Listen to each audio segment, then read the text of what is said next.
अस्सलाम वालेकुम स्टूडेंट्स, आज हम एक्सरसाइज 7.6 का कैलकुलस का क्वेश्चन नंबर 10 करेंगे। तो इसमें सवाल हमारे पास find the length of the curve r is equal to sine square theta over 2 from 0 to 1 pi. तो अब इसमें आपने ये जहन में रखना है, सबसे पहले आप इसको ना इक्वेशन नंबर 1 का नाम दे दें।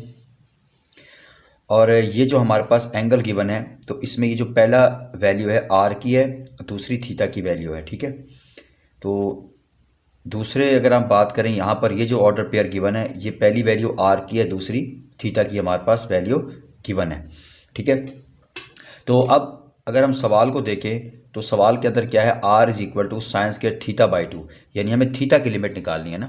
तो थीटा की लिमिट कहाँ से कहाँ तक होंगी, फिर देखिए यहाँ पर थीटा 0 है, यहाँ पर थीटा पाई है। ठीक है, तो हमारे पास थीटा जो है वो 0 से लेकर थीटा हमारे पास क्या है, पाई है, तो ये इसकी लिमिट बन जाएंगी। ठीक है, तो उसके बाद अब हम यहाँ पर फार्मूला लिखेंगे इसका, रिक्वायर्ड आर्क लेंथ, तो हमारे पास क्या फार्मूला बनेगा इसका, s इज इक्वल टू, जब हमें r की वैल्यू गिवन हो ना, फिर हम कौन सा फार्मूला लगाते हैं, s इज इक्वल टू 0 से लेकर पाई तक है, और उसके बाद अंडर रूट के अंदर आपने यहाँ पर क्या लिखना है जी, r square plus d r over d theta का होल स्क्वायर डी थीटा। ठीक है, यानी हमें आर तो पता है, अब हमें क्या फाइंड करना है, इसमें D r over d theta निकालना है। तो हम डिफ्रेंशिएट करेंगे विथ रिस्पेक्ट टू थीटा। अब यहाँ पर हमने डेरिवेटिव लेना है विथ रिस्पेक्ट टू थीटा। ये हमारे पास इक्वेशन नंबर 1 थी जो सवाल में गिवन थी, तो क्या आ जाएगा, d r over d theta is equal to, power है पहले आ जाएगी 2 साइन थीटा ओवर 2, और दोबारा साइन का डेरिवेटिव कॉस होता है, कॉस थीटा ओवर 2, और उसके बाद इस एंगल का डेरिवेटिव 1/2 आ जाएगा। अब ये 2 इस 2 से कैंसिल आउट हो जाएगा। ठीक है, तो अब हम क्या करेंगे, फार्मूले के अंदर हम वैल्यूज़ पुट कर देंगे। ठीक है, s इज इक्वल टू 0 से लेकर पाई तक लिमिट लगा देंगे।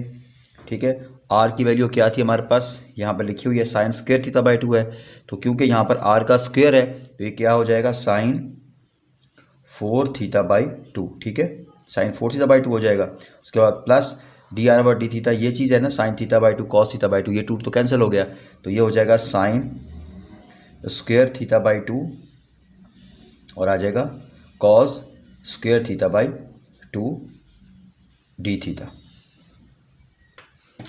अब स्टूडेंट्स यहाँ पर हमने कॉमन ले लेना है, क्या कॉमन आ रहा है, अगर आप यहाँ पर देखें ना रूट के अंदर, ठीक है, साइन स्क्वायर थीटा बाई 2, और इसके अंदर भी तो ज़ाहिर sine square theta by 2 common आ सकता है ना, तो हम यहाँ पर कॉमन ले लेंगे, sine square theta by 2 common आ जाएगा, तो ब्रैकेट के अंदर आपके पास क्या रह जाएगा, यहाँ पर रह जाएगा साइन स्क्वायर थीटा बाई 2, और यहाँ पर रह जाएगा just cos square theta by 2, क्योंकि हम sign square theta by 2 common ले चुके हैं। ठीक है, तो उसके बाद ये जो है ये बाहर आ जाएगा इस अंडर रूट से। ठीक है, यानी 0 से लेकर पाई तक। ठीक है, ये बाहर आ जाएगा, क्या रह जाएगा, साइन थीटा बाई 2 बन जाएगा।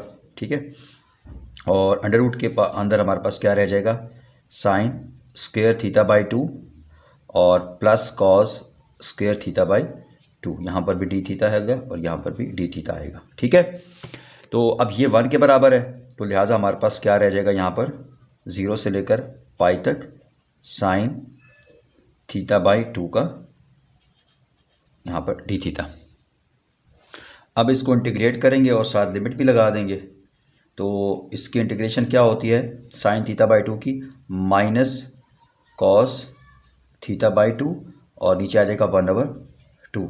ठीक है, और लिमिट लगा देंगे हम 0 से लेकर पाई तक। ठीक है, तो ये जो 2 है यहाँ पर आके मल्टीप्लाई हो जाएगा, शुरू में आ जाएगा यहाँ पर। ठीक है, तो अब हम साथ साथ लिमिट भी लगा देंगे इसकी, तो ये हमारे पास हो जाएगा जी माइनस कॉस पाई बाई 2 हो जाएगा। इस माइनस को ना बाय ले आते हैं, ठीक है, इस माइनस को यहाँ पर ले आते हैं। ठीक है, इज इक्वल टू का साइन है ये -2, तो कॉस पाई बाई 2 और माइनस हमारे पास आ जाएगा कॉस 0। अब आपने एग्जाम में बात रखनी है कि जो कॉस 90 होता है ना, ये पाई बाई 2 90 होता है ना, तो ये 0 के बराबर है, कॉस 0 1 के बराबर होता है, कॉस ये माइनस तो पहले से लगा हुआ है, कॉस 0 1 के बराबर होगा, तो -2 मल्टीप्लाई बाय -1 2 आपके पास इसकी रिक्वायर्ड आर्क लेंथ है। तो ये था सोल्यूशन हमारे पास क्वेश्चन नंबर 10 का।